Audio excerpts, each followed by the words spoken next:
கருட பகவானுக்கு வராக அவதாரத்தில் காட்சியளித்த இந்த மலை தான் தென் திருப்பதினு அழைக்கப்படுற திருமலை வையாவூரில் இருக்க ஸ்ரீ பிரசன்ன வெங்கடேச பெருமாள் கோயில். இந்த கோயிலோட லொகேஷன் தெரிஞ்சுக்கிறதுக்கு முன்னாடி நம்ம பேஜை ஃபாலோ பண்ணிட்டு உங்களுக்கு பெருமாள் பிடிக்கும் அப்படின்னா ஓம் நமோ நாராயணன் கமெண்ட் பண்ணுங்க. கோயிலில் மட்டும்தான் பெருமாள் செங்கோலோட ராஜ அலங்காரத்தில் காட்சியளிக்கிறாரு. இந்த கோயிலில் ஸ்ரீ அலமேலுமங்கை தாயாருமே இருக்காங்க. இது மட்டும் இல்லாமல் இந்த கோயிலில் பல அதிசயங்கள் நடந்திருக்கு.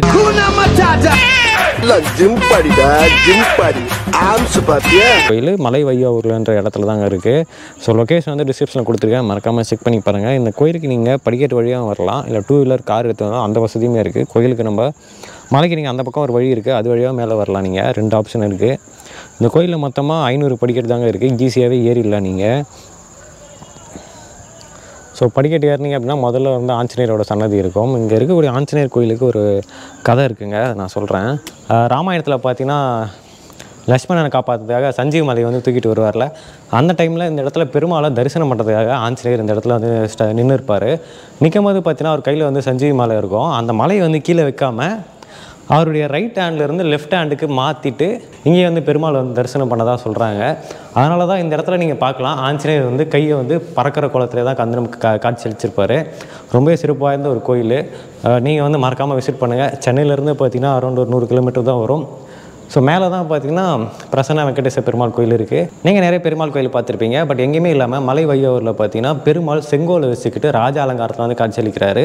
ரொம்பவே பார்க்க அழகாக இருக்கார் பெருமாள். அது மட்டும் இல்லாமல் வியாழக்கிழமையில் பார்த்தீங்கன்னா எந்த ஒரு அலங்காரமும் இல்லாமல் வந்து காட்சியளிக்கிறாரு. வாங்க மேலே போயிட்டு பெருமாளை தரிசனம் பண்ணலாம்.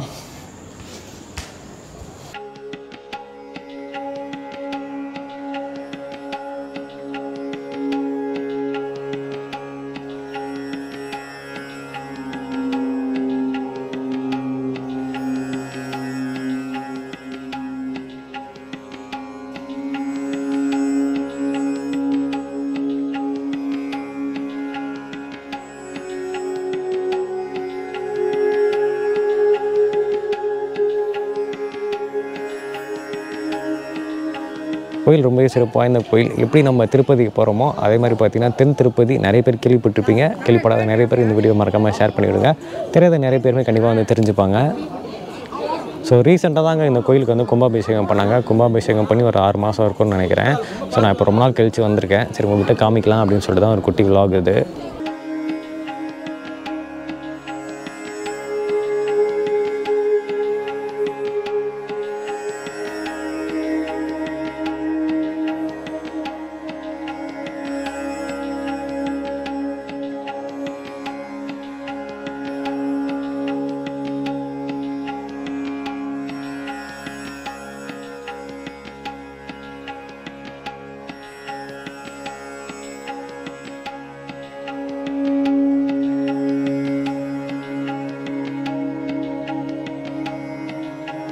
பிரம்மருக்கு விஷ்ணு ஜோதி ஒடியில் காட்சி அளிச்சனால இந்த கோயிலில் திருவண்ணாமலை டேஸில் ஜோதி தரிசனமே நடந்துட்டு இருக்கு. ராமாயணம் போல ராமர் ராவணனை கொண்டதுக்கு அப்புறமா திரும்ப அயோத்தியாவுக்கு போகும்போது இந்த இடத்துல வராக தீர்த்தம்ல அவர் குளிச்சுட்டு போனதாக புராணங்களில் சொல்லப்பட்டிருக்கு. சஞ்சீவ் மலையை கீழே வைக்க முடியாத காரணத்தில் ஆஞ்சநேயர் வலது பக்கத்தில் இருக்கக்கூடிய மலையை இடது பக்கமாக மாற்றி கடவுளை வாங்கி இருப்பாரு. அதனால பார்த்தீங்கன்னா இந்த கோயிலில் ஆஞ்சநேயர் பறக்கிற குளத்தில் காட்சி அளிச்சிருப்பாரு. இந்த கோயிலில் 500 படிக்கட்டு இருக்கு. இல்லை நீங்கள் 2 வீலர் மூலியமா வரலாம். மேலே பார்த்தீங்கன்னா பார்க்கிங் வசதியுமே இருக்கு. கோயிலோட டைமிங் பார்த்தீங்கன்னா காலையில் 7 மணிலேருந்து மதியம் 12 மணி வரைக்கும் ஓப்பனில் இருக்கும். மதியத்தில் 4 மணிலேருந்து ஈவினிங் 7 மணி வரைக்கும் கோயில் ஓப்பனில் இருக்கும். இந்த கோயிலுக்கு பல பேர்கள் உண்டு. ஸ்ரீ வைகுண்ட ஏகாதிரி, தக்ஷண கருடகிரி, தக்ஷண வெங்கடாகிரி, தக்ஷண சேஷகிரி, வராக சேஸ்திரம், ராமானுஜ யோகாகிரி, இந்த மாதிரி இவ்வளவு புகழ்பெற்ற இந்த கோயிலை நீங்க மறக்காம விசிட் பண்ணுங்க. நிறைய பேருக்கு இந்த வீடியோவை ஷேர் பண்ணி விடுங்க.